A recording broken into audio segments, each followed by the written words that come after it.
आज हम पढ़ेंगे ऑर्गेनोसल्फर कंपाउंड्स। ठीक है, उसमें सबसे पहले हम पढ़ेंगे इंट्रोडक्शन। इसका इंट्रोडक्शन क्या है? Sulphur is placed in the third period of the periodic table just below oxygen in group 16. During the recent past, a lot of work has been carried out in the area of organosulfur compounds, primarily due to their importance in industries, pharmaceuticals, and metabolic process. Therefore, in this unit, we shall discuss some important aspects of the chemistry of organosulfur compounds. जो sulphur है, सबसे पहले बताया गया कि sulphur का हमारे periodic table में क्या प्लेस है, कहाँ पे वो एग्जिस्ट करता है। जो सल्फ़र है वो थर्ड पीरियड में एग्जिस्ट करता है और 16 ग्रुप में, ग्रुप नंबर 16 में, और ऑक्सीजन से जस्ट नीचे। ठीक है, पहले के कंपैरिजन में अब जो है बहुत ज़्यादा इसका इसका बहुत ज़्यादा इसकी डिस्कवरी हो चुकी है। बहुत ज़्यादा, बहुत ब्रॉड वे में इसको हमने स्टडी कर लिया है साइंस ने। इसका जैसे जैसे इसकी इम्पोर्टेंस के बारे में पता लग रहा है, ऑर्गेनोसल्फर कंपाउंड्स की यूजेस के बारे में पता लग रहा है, वैसे वैसे इसकी डिस्कवरी होती जा रही है। इसके यूजेस कहाँ कहाँ? इंडस्ट्री में इसके बहुत सारे यूजेस हैं, फार्मेसी में बहुत सारे यूज़ हैं, और इसमें इसके मेटाबॉलिक प्रोसेस बहुत है इसमें। ठीक है, अब हम इस यूनिट में ऑर्गेनोसल्फर कंपाउंड जो उसके इम्पोर्टेंट एस्पेक्ट पढ़ेंगे, उसकी क्या क्या इंपॉर्टेंस है। अब उसका पढ़ते हैं हम स्ट्रक्चरल फीचर्स। स्ट्रक्चरल फीचर्स क्या क्या है इसमें? ऑक्सीजन और सल्फ़र जो है उसकी सेम सी हमारे पास थोड़ी थोड़ी प्रॉपर्टीज़ जो सेम ग्रुप में लाई करते हैं, इसलिए इनकी प्रॉपर्टीज़ जो है वो कुछ हद तक सेम होती है। ठीक है, बट उसमें कुछ वेरिएशंस भी होते हैं। सबसे पहले सल्फ़र जो है वो न्यूक्लियोफिलिक अटैक करता है, इलेक्ट्रोफिलिक अटैक करता है, उसमें फ्री रेडिकल भी होते हैं सल्फ़र एटम में। ठीक है, और दूसरा डिफरेंस इसमें क्या है? ऑक्सीजन और सल्फ़र में ऑक्सीजन जो है वो डबल बॉन्ड बना लेता है, बट सल्फ़र बना तो लेता है बट वो अनस्टेबल होते हैं हमारे पास। ठीक है, वो पी ओवरलैपिंग कर लेते हैं। ठीक है, कुछ एक्सेप्शन है इसमें, CS2 है, carbon disulphide, R2CS double bond है, थायोकार्बो। ठीक है, ये अनस्टेबल होते हैं, एडिशन रिएक्शन के अंडरगो चले जाते हैं। दूसरे शब्दों में कहा जाए थायोएल्डिहाइड, थायोकीटोन्स जो वो है वो ट्रांजिएंट इंटरमीडिएट्स बना लेते हैं, जनरेट कर लेते हैं। ये डाइमराइजेशन, ट्राइमराइजेशन, पॉलीमराइजेशन के अंडरगो चले जाते हैं, जिसमें सिर्फ और सिर्फ सिग्मा बॉन्ड होते हैं। यहाँ पे ये हमारे पास एग्जाम्पल है, एक थायोकार्बोनिल डाइमर और एक थायोकार्बोनिल ट्राइमर। एक डाइमर का है, एक ट्राइमर का है। डाइमर में क्या है? जो सल्फ़र है 2 बॉन्ड बना रहा है, सल्फ़र के दो मॉलिक्यूल्स हैं सल्फ़र के डाइमर में, और ट्राइमर में सल्फ़र के 3 एटम्स यूज़ करेंगे, कंपाउंडिंग एटम्स यूज़ करेगा यहाँ। तो कार्बन जो है वो 4 बॉन्ड बनाता है, सल्फ़र ने 2 बॉन्ड बना रखे हैं, सेम ये बन रही है, इसके एग्जाम्पल है। Next, the instability of the thiocarbonyl compound is primarily due to the difference in the size of 2p orbital of carbon and 3p orbital of sulfur, which makes 2p 3p overlapping relatively ineffective. इसमें जो थायोकार्बोनिल compound होते हैं उसमें जो overlapping होती है वो 2p orbital और 3p ऑर्बिटल के बीच में होती है। कार्बन का 2p ऑर्बिटल होता है, ठीक है, और सल्फ़र का 3p ऑर्बिटल होता है। जो ओवरलैपिंग होती है वो 2p 3p ओवरलैपिंग होगी, जो कि अनइफेक्टिव होती है। जो ज़्यादा इफ़ेक्टिव, इसलिए इसमें जो ओवरलैपिंग होती है वो ज़्यादा इफ़ेक्टिव नहीं हो पाती है। In addition of poor 2p and 3p overlapping, sulfur is not also reduced to form 3p 3p pi bond with other sulfur atom. अगर हम पुअर मतलब कम, जैसे कि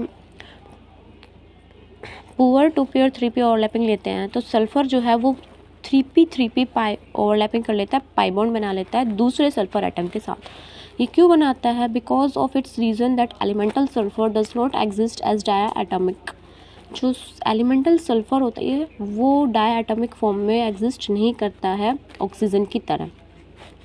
instead it prefer to form only sulphur. ये sulphur में single bond बनाता है, sigma bond बनाता है, नॉन प्लेनर होता है, ऑक्टा एटॉमिक मॉलिक्यूलर होते हैं, 8 एटम बना लेता है, 8 बॉन्ड बना लेता है। इसकी जो शेप होती है वो क्राउन की तरह होती है। ये इसका स्ट्रक्चर है S8 का।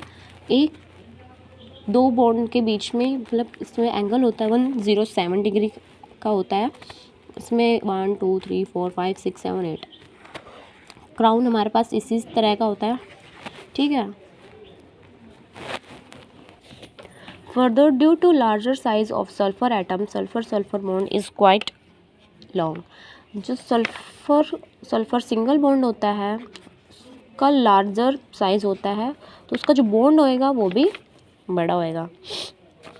As a result the 2 3p orbitals on one on each sulfur atom cannot come close enough to undergo 3p overlap to a significant extent and hence the pi bond between 3p orbital is very weak।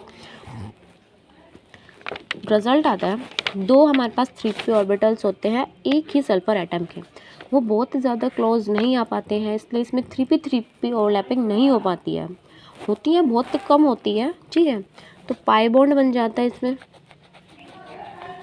तो 3p orbitals जो है वो बहुत ही week होते हैं, तो ये overlapping भी बहुत ही कम होती है।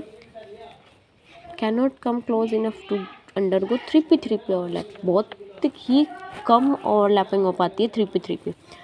It may however be noted that unlike thioaldehyde and thioketones, thioamides, thioacids isolable and hence they are relatively stable।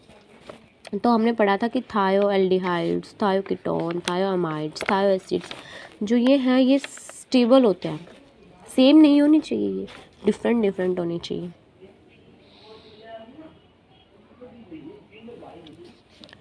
This contradicts the generalization that pi bonds involving sulfur atoms are very weak। Pi bonds जो है तब sulphur में pi bond involve होंगे तो वो बहुत ही weak हो जाएंगे। Actual reason for their stability in the resonance stabilisation involving lone pairs of electron और नाइट्रोजन और ऑक्सीजन एटम। जो एक्चुअल रीज़न है स्टेबिलिटी ऑफ सल्फर का वो क्या है? लॉन पेयर होते हैं नाइट्रोजन और ऑक्सीजन एटम के ऊपर, ठीक है। ये है थायोअमाइड्स, ये है थायोएसिड्स। थायोअमाइड सल्फर है, थायोअमाइड है NH2। रेजोनेंस हुई, यहाँ से कार्बन ने के पास 2 बॉन्ड है, एक बॉन्ड सल्फर के पास चला गया, सल्फर के पास 2 लोन पेयर है और नाइट्रोजन के पास 1 लोन पेयर है, वो कार्बन के पास चला गया। अब कार्बन के पास यहाँ 5 बॉन्ड हो गए तो इसको ये एक डबल बॉन्ड देना पड़ेगा सल्फर को।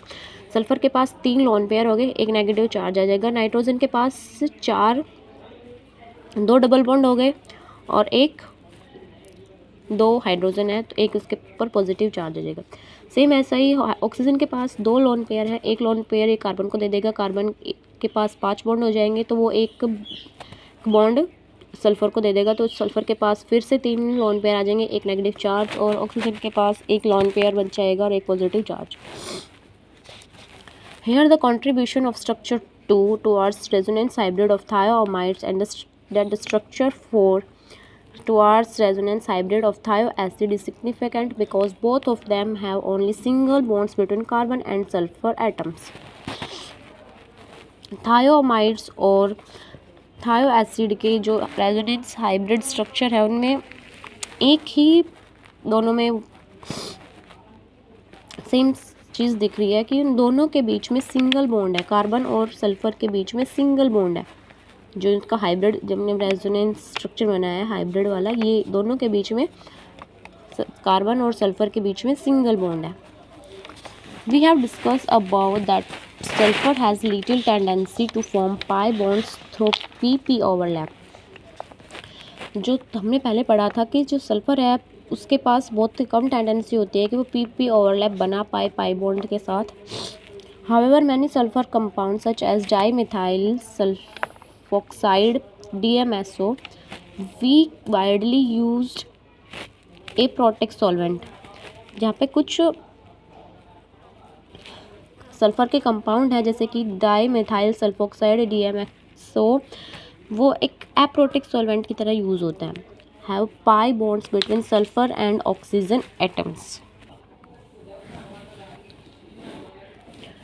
पाई बॉन्ड है सल्फर और ऑक्सीजन एटम के बीच में। As anticipated this double bond like any other double bond consist of a sigma bond and a pi bond.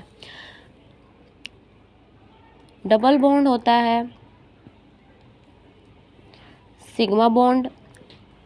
Double bond जो बॉन्ड होता है उसमें दो बॉन्ड होते हैं, मेरे पास एक सिग्मा बॉन्ड प्रेजेंट होता है, एक पाई बॉन्ड प्रेजेंट होता है।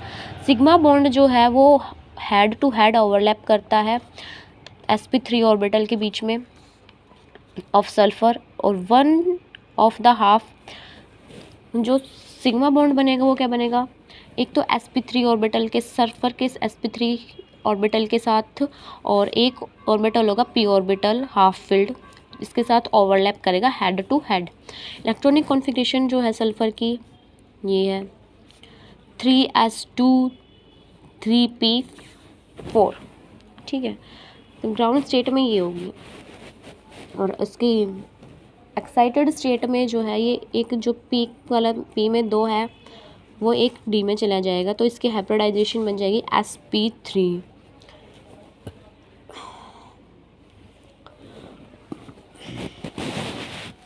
तो other two sp3 orbitals of sulfur overlap with sp3 orbital of two alkyl groups to form two additional sigma bonds, while the fourth sp3 orbital contains a lone pair of electrons। दो sp3 orbital है sulphur के पास, एक दो alkyl group है, तो एक जो sigma bond है उसके फोर्थ sp3 ऑर्बिटल है उसके पास एक लोन पेयर ऑफ इलेक्ट्रॉन भी है। Sulphur is now left with a half filled D orbital. Sulphur जो है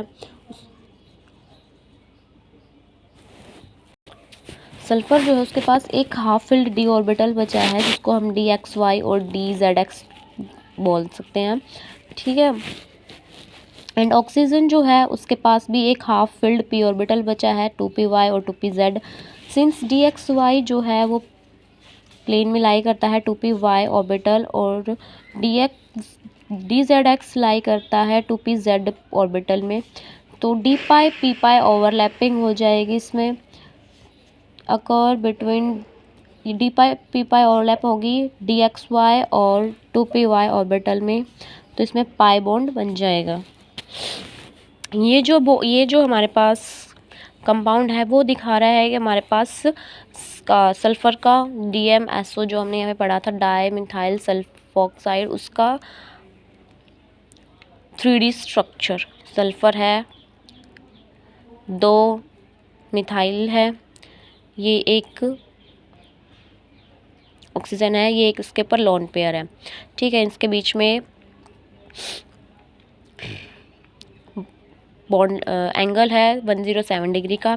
नेक्स्ट जो ये हमारे पास है, ये यहाँ पे हमारे पास d pi p pi overlapping दिखा रहा है, ये side wise head to head overlapping हो रही है इसमें, ठीक है। ये जो है वो D pi p pi bond दिखा रहा है, ये और ये डी पाई पी पाई बॉन्ड है, और ये D pi p pi overlapping है। In valence bond term, this d-pi-p-pi bonding implies that DMSO may be regarded as a resonance hybrid of the following contributing structure। d-pi-p-pi bonding है DMSO में, ये बहुत important है, DMSO आता है इसमें paper में क्वेश्चन। रेजोनेंस हाइब्रिड स्ट्रक्चर इसका देख लो DMSO का। सबसे पहले ये था हमारे पास कुछ ऐसे CH3 sulphur double bond O, oxygen के पास 2 लोन पेयर थे, ऑक्सीजन ने एक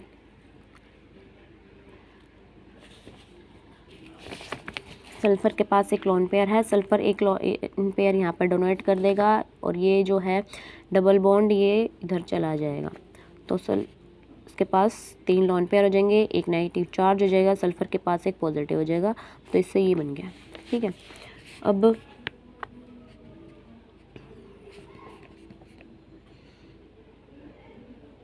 ठीक है, ये सेम ऐसा ही है, इसके पास लोन पेयर नहीं लिखा है इसने। इसके बाद ये बन गया इसका। ठीक है, इसका ये डबल बॉन्ड है, वो यहाँ चला गया, इसके ऊपर पॉजिटिव चार्ज आ गया, इस यहाँ पर ट्रिपल बॉन्ड बन गया, इसके ऊपर नेगेटिव चार्ज आ गया। DMSO जो है उसका हाई डाइपोल मोमेंट होता है, इसका डाइपोल मोमेंट क्या है 3.9 D होता है। D जो है वो उसकी यूनिट होती है। स्ट्रक्चर 1 जो है हमारे पास, ये सिग्निफिकेंट कंट्रीब्यूशन है रेजोनेंस हाइब्रिड का, इसमें अच्छी सी ठीक ठाक से कंट्रीब्यूशन हो जाती है दोनों की।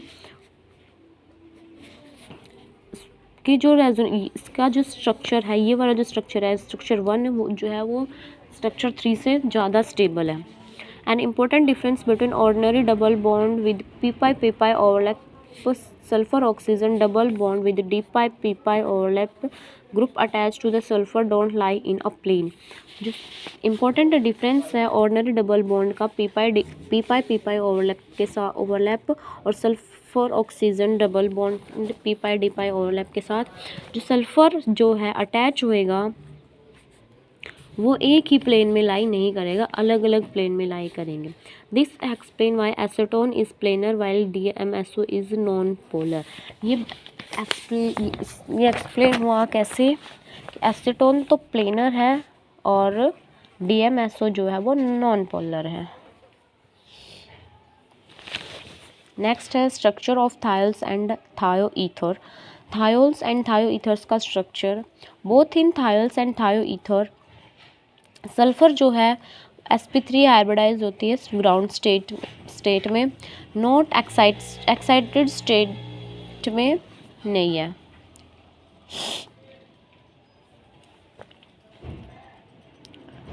सच sp3 हाइब्रिडाइज्ड सल्फर है, 2 हाफ ऑर्बिटल्स ओवरलैप करते हैं sp3 ऑर्बिटल के साथ। Alkyl group of s orbital, H atom thiols में होते हैं जिसके sp3 ऑर्बिटल होता है, 2 एल्काइल ग्रुप होते हैं थायोईथर में, इसमें भी sp3 ऑर्बिटल होते हैं, पेयर ऑफ इलेक्ट्रॉन प्रेजेंट होते हैं। Due to greater lone pair repulsion than bond pair repulsion, lone pair की रिपल्शन ग्रेटर होती है बॉन्ड पेयर्स की रिपल्शन से। ठीक है, the sulphur carbon hydrogen bond angle जो है वो डिक्रीज हो जाएगा 109 डिग्री 28 मिनट से 100 डिग्री पे आ जाएगा CH3SH में। इसके कॉन्ट्रास्ट में जो थायोईथर्स हैं उसमें ज़्यादा स्टीरिक इंट्रेंस होती है, 2 एल्काइल ग्रुप में, इन 2 एल्काइल ग्रुप में ज़्यादा स्टीरिक इंट्रेंस पाई जाती है, जो सल्फर के जो थायोईथर के 2 एल्काइल ग्रुप हैं उनमें ज़्यादा स्टीरिक इंट्रेंस पाई जाती है एज़ कम्पेयर टू हाइड्रोजन के 2 एल्काइल ग्रुप में। थायोईथर के एल्काइल ग्रुप में ज़्यादा स्टीरिक इंट्रेंस पाई जाती है थायोल्स के कंपैरिजन में। बॉन्ड एंगल जो है वो थायोईथर्स का ज़्यादा होता है थायोल से। मिथाइल थायोईथर का बॉन्ड लेंथ होता है 105 डिग्री।